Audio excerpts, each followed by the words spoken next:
Ma maman était à tous mes événements sportifs. Disons que je jouais au football, ok? Ma mère était sur la touche. Et si le jeu sur le terrain commençait à aller d'un côté, ma mère me criait dessus. Marc, bouge-toi, bouge-toi! J'étais là, oh mon Dieu.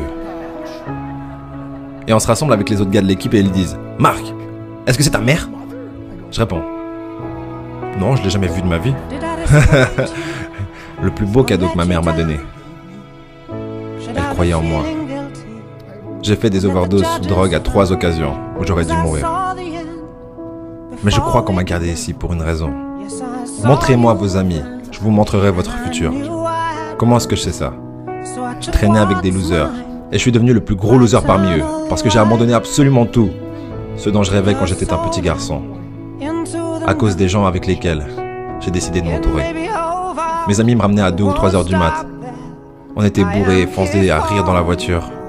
On s'arrête à côté de ma maison et ils me disent « Marc, la lumière est allumée ». Et je dis « Oh merde, ma mère est debout ». Vous voyez, ma mère ne pouvait pas aller au lit avant de savoir que son fils était toujours en vie. Je rentrais, elle me disait « Hello Marc, comment a été ta soirée ?» Et je dis « Bien maman, je veux juste aller au lit ». Elle dit « Est-ce que je peux juste te parler une minute ?» Et là je dis « Maman, je suis fatigué, je veux juste aller au lit ». Elle dit « Marc, je ne t'ai pas vu de toute la journée et toute la soirée. Est-ce que je peux s'il te plaît te parler ?» Et là je dis « Mais fous-moi la paix, tu m'énerves !» Et là je claque la porte de ma chambre à coucher sur la seule personne qui croyait en moi. J'étais en pleine tournée internationale. On luttait à l'étranger au Japon. Après mon match de catch, j'ai rejoint ma chambre d'hôtel et je me suis endormi. Il y a eu une personne qui a toqué à ma porte à 3 heures du matin. Je sors du lit, je regarde à travers la fenêtre de sécurité et je vois que c'est le promoteur japonais. Donc j'ouvre la porte et il me dit « Marc, appelle à la maison, il y a une urgence ». Je suis allé au téléphone de ma chambre d'hôtel et j'ai appelé aux États-Unis. « Hey, comment ça va ?» Il a dit « Marc, je ne sais pas comment te dire ça. » J'ai dit « Dis-moi simplement ce qui s'est passé. » Et d'un coup, il commence à pleurer et dit « Marc, je ne peux pas te le dire. » Je lui dis « Dis-le. » Il a dit « Marc, ta mère est morte. » J'ai posé le téléphone, j'ai couru pour sortir de ma chambre d'hôtel. J'ai pris l'ascenseur jusqu'à l'entrée. Et quand les portes sont ouvertes, j'ai juste couru dans la rue. Je veux dire, il n'y avait pas de voiture, il n'y avait pas de gens, c'était 3 heures du matin.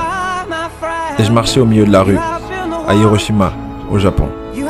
Et je me rappelle regarder en l'air en disant « Maman, je suis tellement désolé. » J'ai pris l'avion pour ses funérailles.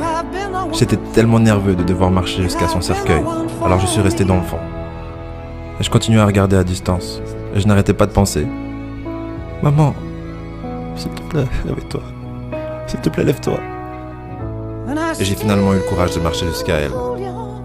Et en me rapprochant, je peux voir ma mère pour la première fois. Je veux dire, elle était tellement belle. Elle était habillée en blanc. Elle ressemblait à un ange. Je me suis juste tenu en dessus d'elle. J'ai dit, maman, tu es mon héros. Tout ce que je suis, tout ce que j'espérais devenir, c'est grâce à toi. Tu m'as tellement aimé. Tu m'as donné une vie. Tu es la seule qui a cru en moi. Comment lui retourner tout ça? En me bourrant la gueule, en me défonçant, en devenant stupide, en sortant avec des losers. Pourquoi? La seule chose qu'elle voulait faire, c'était parler avec moi. J'aimerais tellement pouvoir te parler maintenant, maman. J'aimerais tellement que tu puisses voir ce que je fais. Pourquoi n'ai-je pas pu être un meilleur fils? Nous sommes définis par nos choix. Mais si vous vous entourez de gens qui prennent des drogues, de l'alcool et des pilules, c'est un chemin sans issue. Je ne suis pas ici pour vous faire la morale. Je suis ici pour vous dire que j'ai vécu cette vie. Et ça mène au cœur brisé, aux relations brisées, aux rêves brisés et à la mort. Pourquoi? Pour la défense? Si vous avez un père ou une mère, quand vous rentrez à la maison, dites à maman que vous l'aimez. Vous voyez, toute ma vie a tourné autour de devenir riche et célèbre. Il fallait que je devienne un millionnaire. Il fallait que je gagne la course. Je devais gagner la course aux frais de mon mariage, de ma famille, de mes amis. Pourquoi? Pour être seul dans une pièce et apprendre ce qui est réellement important.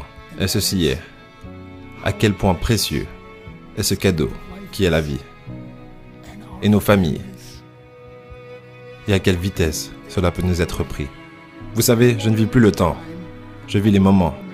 Vous savez, ce n'est pas ce que vous avez dans les poches qui compte. C'est ce qu'il y a dans votre cœur qui compte vraiment. L'amour. L'amour est juste un mot. Jusqu'à ce que quelqu'un vienne et lui donne du sens.